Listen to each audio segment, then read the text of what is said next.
बढ़िया। मैं उम्मीद करता हूँ आप बढ़िया ही होंगे। पिछला लेक्चर कहाँ पर हम खत्म किए थे कि जो डिमांड कर्व है उसका स्लोप डाउनवर्ड क्यों होता है, यानी नीचे की तरफ क्यों होता है। अपन यानी स्टडी कर रहे थे मांग की, इकोनॉमिक्स में मांग की स्टडी कर रहे थे। हाँ, और अपने मांग का नियम और उसके जो कैरेक्टरिस्टिक्स और भी सब चीज़ें ऐसे कुछ जो मांग के नियम को प्रभावित करते हैं, ऐसे कौन से फैक्टर हैं उनके बारे में भी अपन चर्चा कर चुके थे। और अब अपन देखेंगे कि जो डिमांड कर्व का जो स्लोप है, डिमांड कर्व का जो स्लोप है वो नीचे की तरफ क्यों होता है, क्या रीजन है, उन रीजन की हम विस्तार में चर्चा करेंगे। और दोस्तों ये जो रीजन है, एग्जामिनर बार बार कॉमर्स से रिलेटेड जो भी एग्जाम है, जैसे अब होने वाले जैसे संगणक एग्जाम है या फिर एएसओ की जो वैकेंसी आई हुई है उसमें भी इकोनॉमिक्स का पोर्शन है, तो वहाँ भी क्वेश्चन पुटअप हो सकते हैं। और नेट के एग्जाम में तो यहाँ से पुटअप होते ही होते हैं। और एक डिमांड की जो एक्सेप्शन है वहाँ से क्वेश्चन पुटअप होते हैं। तो अपन विस्तार में चर्चा करेंगे क्या कि why does the demand curve slope downward, यानी देखो अपना टॉपिक है व्हाई डज डिमांड कर्व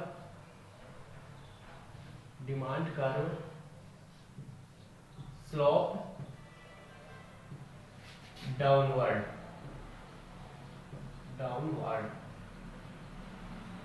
यानी जो मांग वक्र अपन बनाते हैं उसका स्लोप है वो नीचे की तरफ यानी ऋणात्मक क्यों होता है, उसके कुछ फैक्टर है, यानी 5 फैक्टर है, तो उनकी अपन चर्चा करते हैं। पहला फैक्ट, पहले तो अपन अपना वो नियम क्या था वो आप मतलब दोहराओ अपने मन में कि मांग का नियम क्या था। वो ये था कि जैसे जैसे प्राइस इंक्रीज होगी मांगे जाने वाली मात्रा कम हो जाएगी, जैसे जैसे प्राइस डिक्रीज होगी मांगे जाने वाली मात्रा बढ़ जाएगी, बस अन्य बातें समान रहने पर है सेरिटस पेरिबस, इसका साइंटिफिक नाम है सेरिटस पेरिबस।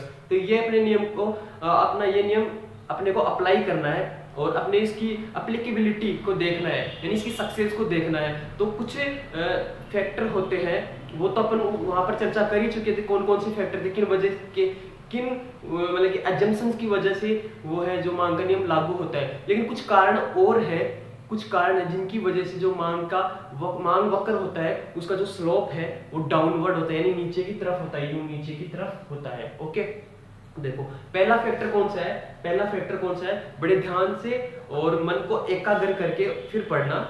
ओके, पहला फैक्टर है law of diminishing marginal utility. पहला है law of diminishing marginal utility.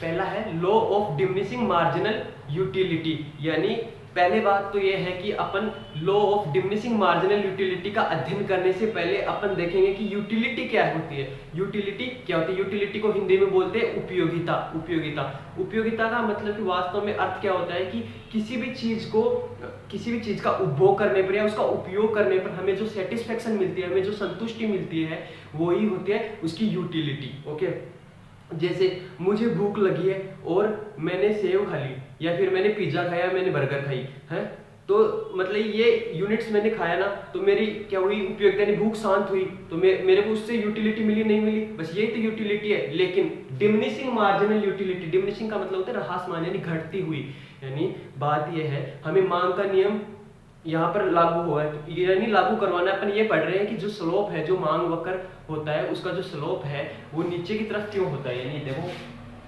ये मांग वक्र है, यहाँ पर इनिशियल स्टेज पर मान लो P ये थी है ना और Q थी, ओके है ना, ये लो इनिशियल स्टेज पे ये था। अब प्राइस इंक्रीज हो जाती है यानी P से P1 हो जाती है, तो क्वांटिटी सीधी सी बात है, क्वांटिटी अपन कम खरीदेंगे। हाँ, तो ये क्या हो गया, ये लो प्राइस बढ़ी तो क्वांटिटी कम हो गई, क्वांटिटी अपन कम किए। तो अब जैसे अब इनका जो देखो ग्राफिकली फॉर्म में इसको रिप्रेजेंट करेंगे, तो देखो ये वक्र कैसे बनेगा, ये लो ये कार्य ऐसे बना, यानी नीचे की तरफ, यानी इसका ढाल है जो ऋणात्मक है, नीचे की तरफ है। तो इसका अपन इसके कारण जान रहे हैं कि भाई क्यों होता है। तो एक तो डिमिनिशिंग मार्जिनल यूटिलिटी, यानी डिमिनिशिंग मार्जिनल यूटिलिटी। जैसे जैसे, डिमिनिशिंग का मतलब होगा घटते हुए, जैसे जैसे अपन किसी भी कोमोडिटी का उपभोग करते हैं तो उससे जो नेक्स्ट अगले मिलने वाली जो यूटिलिटी होती है ना वो कम होती जाती है। यानी हम जब एक अतिरिक्त इकाई का उपभोग करते हैं तो उससे जो अगली जो हमें यूटिलिटी मिलेगी ना वो पिछले वाले की तुलना में, जो पिछली यूनिट अपने उपभोग की थी उससे जो हमें यूटिलिटी मिली थी उसकी एज कंपेयर टू उसके कंपेयर हमें कम यूटिलिटी मिलेगी।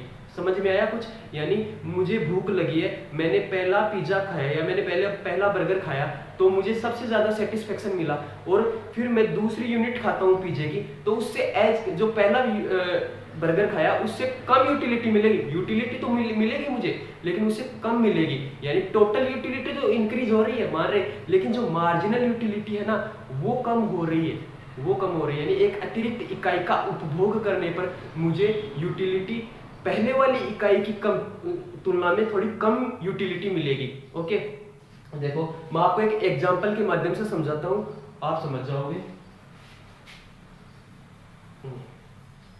जैसे यहां पर मैं लिख देता हूं number of ice cream, number of ice cream या फिर unit of ice cream, unit of ice cream,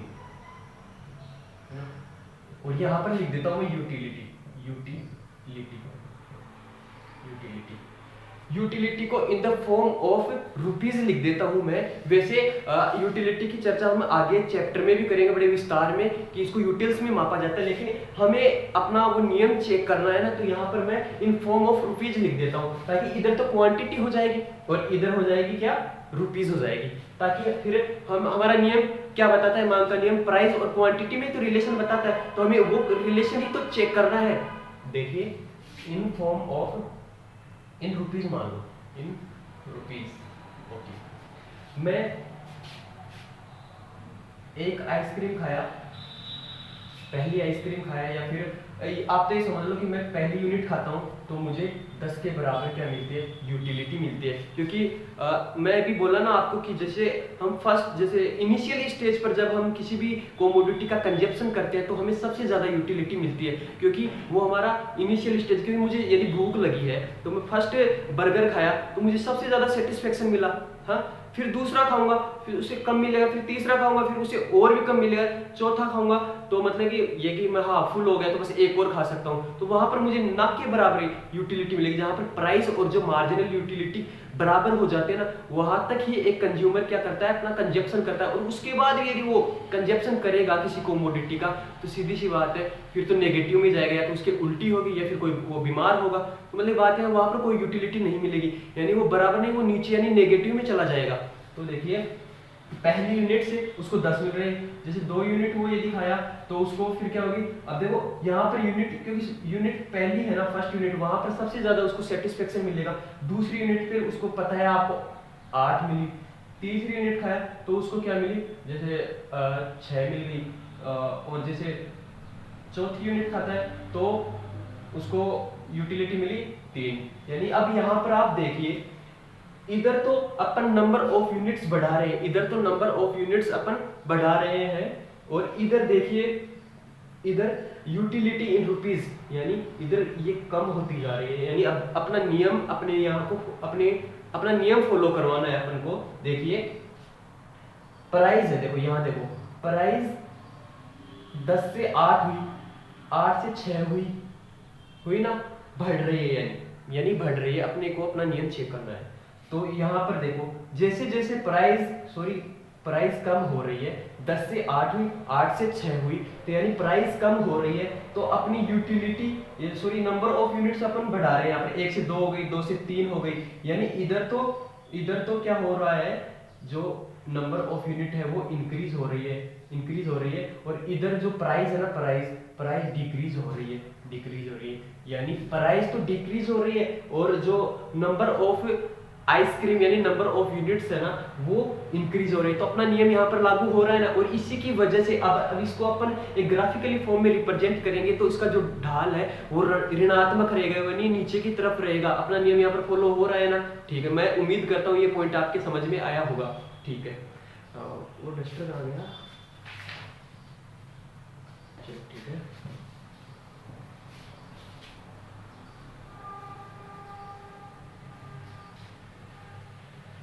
चलो ये पॉइंट आप ध्यान में रखना। अब सेकंड पॉइंट है अपना इनकम इफेक्ट। इनकम इफेक्ट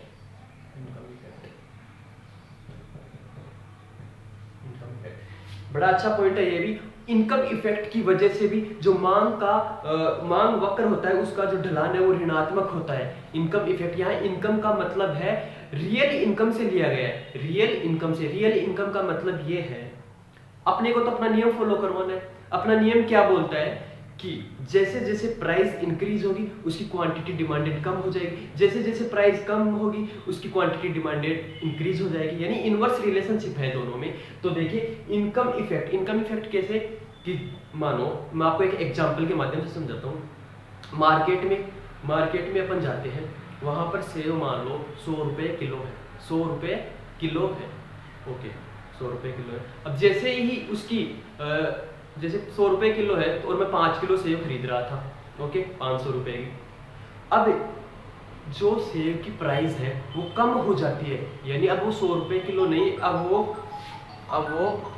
50 रुपए किलो ही है, यानी अब वो 50 रुपए किलो ही है। तो यानी कम हो गई ना उसकी क्या प्राइस, कम हो गई। तो अब सीधी सी बात है, मैं पहले 5 किलो सेव खरीद रहा था, अब ज्यादा खरीदूंगा, यानी अब उतने ही पैसों में मैं 10 किलो सेव खरीद पाऊंगा, क्योंकि मेरी रियल इनकम बढ़ गई ना। रियल इनकम बढ़ने का मतलब ये है, बढ़ी क्यों, वो इसलिए बढ़ी क्योंकि सेव की प्राइस जो पर केजी है वो कम हो गई, यानी जो सेव का भाव है वो 100 से 50 रुपए किलो हो गया, वो कम हो गया। यानी अब जो शेष बचे, जो पैसे बच रहे हैं मैं उनसे ज्यादा क्वांटिटी खरीद सकता हूँ। तो सीधी सी बात है, रियल इनकम बढ़ गई ना मेरी। पहले मैं 5 किलो सेव खरीद पा रहा था है 500 रुपए में, अब मैं 500 रुपए में 10 किलो सेव खरीद पाऊंगा। तो सीधी सी बात यह है, यहाँ पर देखो अब अपने को नियम फॉलो करवाना है। नियम कैसे, प्राइस यदि कम हुई ना तभी तो अपनी रियल इनकम बढ़ी, और रियल इनकम बढ़ी तो अपनी क्वांटिटी डिमांडेड अपने आप ही बढ़ गई है। तो बात यही है कि इनकम इफेक्ट की वजह से भी अपना मांग का नियम लागू होता है। इसके वाइस वर्सा देख लो, यदि प्राइस है जो सेव की वो बढ़ जाएगी तो सीधी सी बात है, मैं फिर जो मांगी जाने वाली मात्रा है वो कम करूंगा, वो कम खरीदूंगा, क्योंकि मेरी रियल इनकम कम हो गई। तो बस आपको ये ध्यान में रखना है कि इनकम इफेक्ट की वजह से भी जो मांग वक्र होता है उसका ढाल है वो ऋणात्मक होता है, यानी डाउनवर्ड होता है, यानी नीचे की तरफ होता है।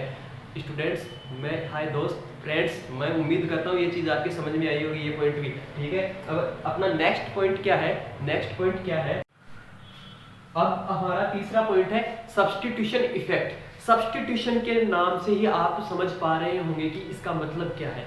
सब्स्टिट्यूशन का मतलब है प्रतिस्थापन, यानी एक वस्तु को छोड़कर अपन किसी दूसरी वस्तु की तरफ शिफ्ट हो जाते हैं तो होती है प्रतिस्थापन, यानी सब्स्टिट्यूट, यानी एक विकल्प को छोड़कर अपन दूसरे विकल्प की तरफ चले गए तो वो हो गया प्रतिस्थापन। सीधी सी बात ये है, हाँ देखो सब्स्टिट्यूशन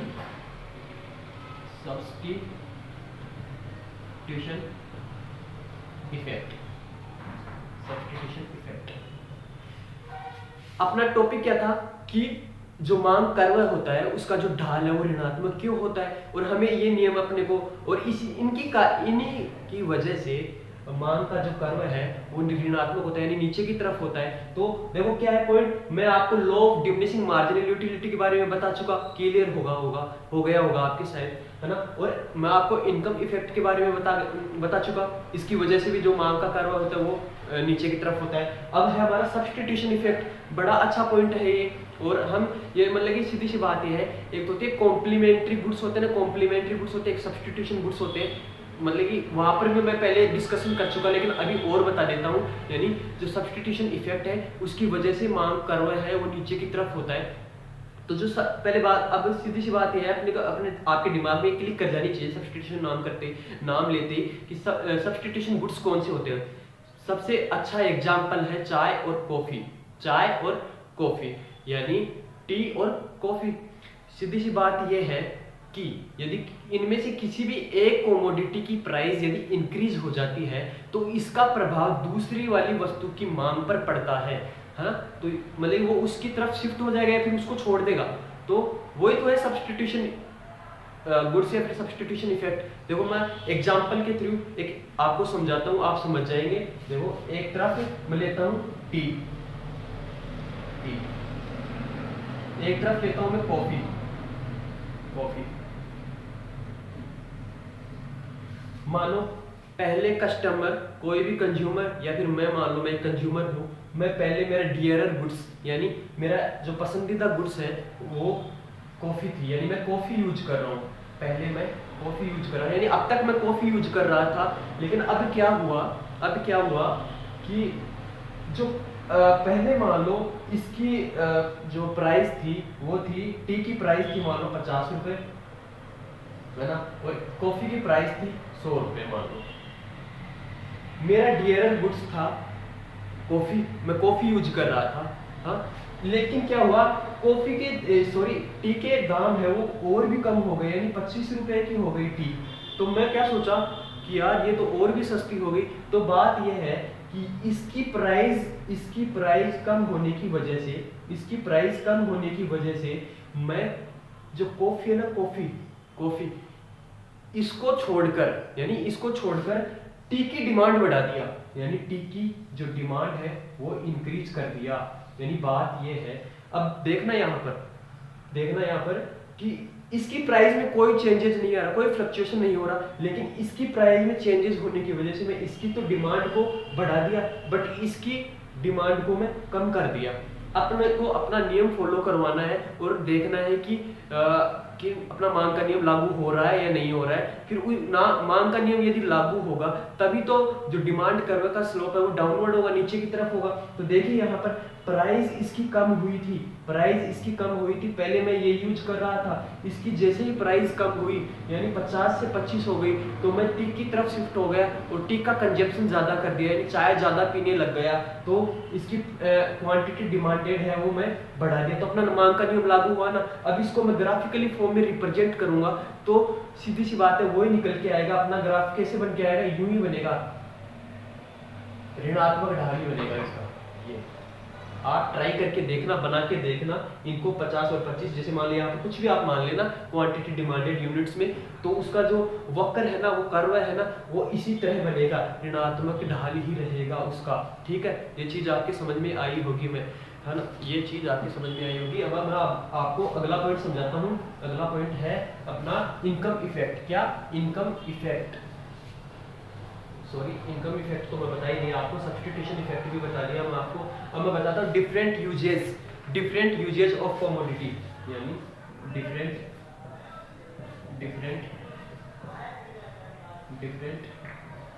यूजेज ऑफ कमोडिटी। कहने का मतलब ये है कि कोई ऐसी कमोडिटी है मार्केट में जिसके डिफरेंट यूजेज है, अपन यानी उसको एक ही यूज में प्रयोग नहीं, यानी अपन उसको एक ही काम में प्रयोग नहीं कर सकते, अपन उसके कई उपयोग कर सकते हैं। तो उस कमोडिटी की यदि प्राइस यदि कम हो जाएगी तो सीधी सी बात है उपभोक्ता उसकी मांग को बढ़ा देगा। वो सोचेगा कि मैं इसके कई और यूजेज है वहां पर इसका यूज कर लूं। मैं सीधी सी बात है, मैं आपको ज्यादा चक्कर में नहीं डालना चाह रहा, मैं एक एग्जांपल के थ्रू समझा देता हूँ, ज्यादा वीडियो को लेंथी नहीं बनाएंगे अपन। देखो दूध की बात करते हैं, अपनी मिल्क की बात करते हैं, कि आप भी जानते हो कि दूध के बहुत से उपयोग होते हैं। जैसे क्या क्या कर सकते हैं आप, दूध का क्या क्या कर सकते हैं आपको सबको पता है। आप पी भी सकते हैं उसको, आप उसकी कॉफी भी बना सकते हैं, आप उसकी चाय भी बना सकते हैं, आप उसकी आइसक्रीम भी बना सकते हैं, आप उसका कर्ड भी यानी दही भी जमा सकते हैं, है ना, और बटर भी बना सकते हैं, आप उसकी छाछ भी बना सकते हैं। और हमारे यहाँ मतलब छाछ वो समझ गए होंगे आप कैसे, दही के थ्रू वो, है ना। और भी बहुत से जैसे बहुत यूज होते हैं, जैसे कई क्रीम वगैरह होती है उनमें भी दूध का यूज किया जाता है। जैसे कई ये पावर वगैरह के लिए जो ये मेडिसिन वगैरह बनती है उनमें भी इनका यूज किया जाता है। तो देख सीधी सी बात यही है, इसके बहुत नंबर ऑफ यूजेज ज़्यादा है इनके। तो सीधी सी बात है, पहले मान लो 50 रुपए किलो दूध था, 50 रुपए किलो दूध था तो मैं खरीद रहा था कितना, मान लो कितना भी खरीद रहा था, 50 रुपए किलो दूध था तो मैं कोई नंबर ऑफ क्वांटिटी खरीद रहा था दूध की लीटर्स में। जैसे ही उसकी क्या प्राइस है वो कम हो जाती है, यानी 25 रुपए किलो हो जाता है, मान लो कि दूध का भाव 25 रुपए किलो हो जाता है, तो मैं क्या सोचूंगा कि यार मुझे 50 रुपए तो खर्च करने हैं, मैं पहले ही 50 रुपए खर्च कर रहा था, तो अब मैं दुगना खरीद सकता हूँ ना दूध, तो सीधी सी बात है दुगना खरीद सकता हूँ। 25 अब मैं 25 का 1 किलो खरीद रहा था, खरीद पा रहा हूँ। अब जैसे ही मुझे तो 50 रुपए तो खर्च करने ही है, तो मैं 2 किलो खरीद लूंगा। तो मैं क्या सोचूंगा कि यार मैं इसका और भी कहीं यूज कर लूंगा, दही जमा लूंगा, कुछ पी लूंगा, या फिर आइसक्रीम बना लूंगा, या फिर शेक बना लूंगा। तो बस बात यही है कि जैसे ही प्राइस कम हुई दूध की, उसकी मांग है, जो क्वांटिटी डिमांडेड है, मैंने वो बढ़ा दी, इंक्रीज कर दी। हाँ, तो बस अब मैं इसको ग्राफिकली फॉर्म में रिप्रेजेंट करूंगा, तो कैसे बनेगा अपना कर्व, वही नीचे की तरफ आएगा। आप बना के देखना, ये है ना, वही नीचे की तरफ उसका ढाल रहेगा। तो ये भी एक अपना एक पॉइंट है, इसकी वजह से भी मांग कर्व का जो ढलान है वो नीचे की तरफ होता है। अब अपना 5th पॉइंट यानी 5वां पॉइंट क्या है, साइज ऑफ कंज्यूमर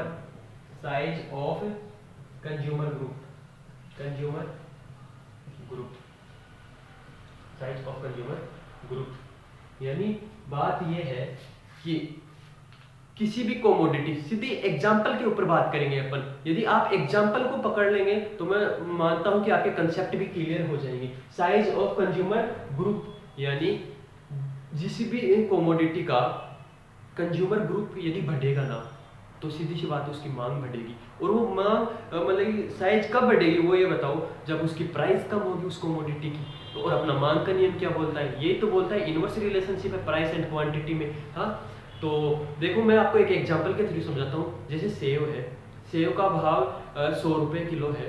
तो जैसे हम जैसे नहीं, मेरा जैसा कोई गरीब आदमी तो खरीद नहीं पाएगा, क्योंकि भाई बहुत महंगी है। अब जैसे ही इनकी प्राइस, यदि सेव की प्राइस यदि कम हो जाती है, तो मेरे जैसा व्यक्ति भी, यानी मैं भी अफोर्ड कर सकता हूँ, मैं भी खरीद लूंगा भाई कुछ सेव तो है। तो सीधी सी बात यह है, जैसे यदि प्राइस यदि कम हुई, तो मेरे जैसे कंज्यूमर भी मार्केट में आ गए और उस कोमोडिटी की मांग करने लगे, यानी उस सेव की मांग करने लगे। तो बताओ, प्राइस कम होने की वजह से ही तो उसकी मांग बढ़ी है, यानी नंबर ऑफ साइज, यानी उसका कंज्यूमर साइज, जो कंज्यूमर ग्रुप है उसकी साइज बढ़ गई। यानी नंबर, सीधी सी बात है कि नंबर ऑफ कस्टमर उसके बढ़ गए। नंबर ऑफ कस्टमर बढ़ गए तो सीधी सी बात है उसकी डिमांड भी तो बढ़ गई ना, बढ़ेगी नहीं बढ़ेगी, बढ़ जाएगी। और वो बढ़ी किस वजह से, प्राइस में कमी होने की वजह से। तो ये चीज आपको ध्यान में रखनी है। ओके, अब आप इसको, यानी हर पॉइंट्स को आप ना एक ग्राफ बना के देखना, हर पॉइंट्स का ग्राफ बना के देखना, नीचे की तरफ ही उसका ढाल रहेगा। हाँ, और ये बड़ी इंपॉर्टेंट पॉइंट है। और एक लास्ट पॉइंट अपना एक और है, मुख्य तो यही है, law of diminishing marginal utility की वजह से मांग कर्व नीचे की तरफ होता है, और इनकम इफेक्ट की वजह से मांग कर्व नीचे की तरफ होता है, और जो सब्स्टिट्यूशन इफेक्ट की वजह से भी मांग कर्व नीचे की तरफ होता है, और डिफरेंट यूजेज ऑफ कमोडिटी की वजह से भी मांग कर्व नीचे की तरफ होता है। और एक होता है size of consumer group. Size of consumer group तो मैं भी आपको समझा ही दिया। एक होता है साइकोलॉजिकल, जो साइकोलॉजिकल इफेक्ट होते हैं ना, साइकोलॉजिकल इफेक्ट, यानी साइकोलॉजिकल इफेक्ट की वजह से भी क्या होता है, मांग का नियम, जो मांग कर्व होता है उसका ढाल है वो ऋणात्मक होता है। जैसे साइकोलॉजिकल का मतलब यानी एक मनोवैज्ञानिक एक फिनोमिना है, ये एक तरीके से मनोवैज्ञानिक। जैसे अपन ये नहीं सोचते कि जैसे ही किसी कोमोडिटी की प्राइस कम हो जाती है, जैसे किसी कोमोडिटी की प्राइस कम हो जाती है, तो अपन उसकी डिमांड को बढ़ा देते हैं, हम उसकी डिमांड को इंक्रीज कर देते हैं। अरे कभी नहीं देखते क्या, अपनी दादी मार्केट में जाती है और कुछ भी मान लो, प्याज मान लो, कुछ भी मान लो, सस्ते हो रखे होते हैं, तो दादी माँ कट्टा ही उठा के लेके आ जाती है घर पर, चाहे फिर वो खराब ही क्यों ना हो जाए। तो बात ये है कि कुछ साइकोलॉजिकल इफेक्ट भी होते हैं, उनकी वजह से भी मांग कर्व है उसका जो ढलान है वो ऋणात्मक होता है। यानी जैसे ही प्राइस कम होगी, हम उसकी क्वांटिटी डिमांडेड है, यानी मांगी जाने वाली मात्रा है वो इंक्रीज कर देते हैं। और उस यदि मान लो इसकी वाइस वर्सा, उसकी प्राइस यदि इंक्रीज होती है तो उसकी मांग को अपन कम कर देते हैं। बस अन्य बातें समान रहने पर ये चीज आपको ध्यान में रखनी है। ये पॉइंट यानी सेटिरस पेरिवस एक वैज्ञानिक नाम भी है ये, है ना। अन्य बातों का ये क्वेश्चन एग्जाम में पुटअप भी हुआ था, नेट की एग्जाम में। तो ये आपको ये छोटी छोटी चीजें है ना, ये ध्यान में रखनी है। हाँ ठीक है, मैं उम्मीद करता हूँ यहाँ तक आपके ये चीजें समझ में आई होंगी। धन्यवाद।